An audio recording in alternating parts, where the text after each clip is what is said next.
And this is Megan, and they are here to listen to my speech. Hello everyone, thank you for your time. I want to start off by asking you guys to imagine yourself and think of the thing that annoys you the most. What bothers you the most? Is it your mom telling you to do chores? Is it your wife telling you need to cut the grass? Is it your sibling that's constantly stealing your clothes? Whatever that is, imagine this to the extreme. Today I'm going to talk to you about misophonia. Now, according to misophonia.com, the definition is the hatred of sound. So this can include anything between a pen clicking, chewing with your mouth open, tapping, like finger tapping on a table, your legs shaking. Today I'm going to discuss the symptoms, the commonness, and some possible cures for misophonia. Misophonia is also a neurological disorder, so it's all in the brain, and some of the symptoms are easy to see.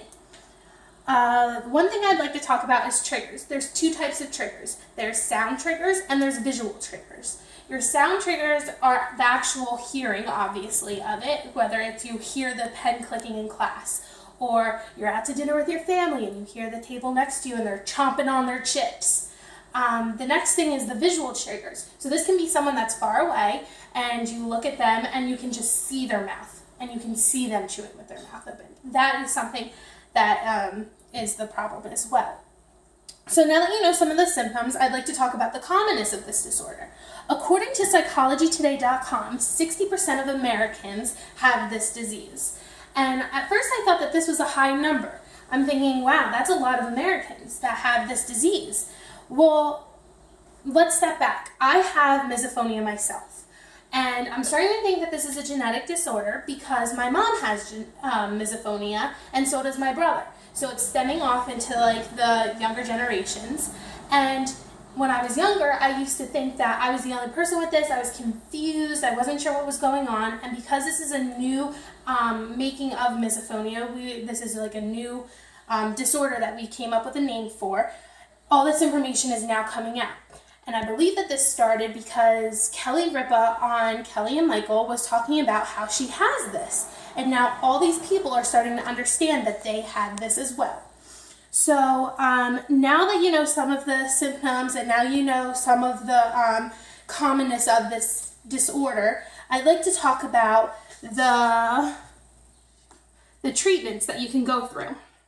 Now, because like I said, this is still very new and very upcoming, there aren't very many treatments that you can go through. So some of the treatments that you can do, or you can add noise to your environment. I know that when I'm at dinner time with my family, we have a radio in our kitchen that we turn on. And that's something that I found really helps the situation. Being able to have that background noise so your brain is focusing on that rather than your brain focusing on these other noises that can bother you. Another thing, I'm on a Facebook group for people with misophonia and some of like the cures and everything.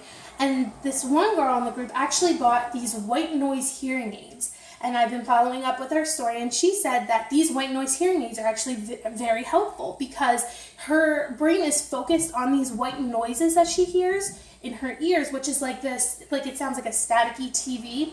And it's not focused on anything else around her. She said that she loves it and it's the best investment she ever had. So that's a really good investment for a treatment. Last but not least, it's called the fight or flight. And it's called this because you either fight for this and you fight and you sit there and you just stick it out, or you have to leave the situation and all. You just can't deal with it. You have to just leave. That's the only other cure that I have come up with as myself, but as I found on the internet as well. So, I know that some of the things in the beginning have been bothering you guys. Imagine them to that extreme, and that is what the person with misophonia has.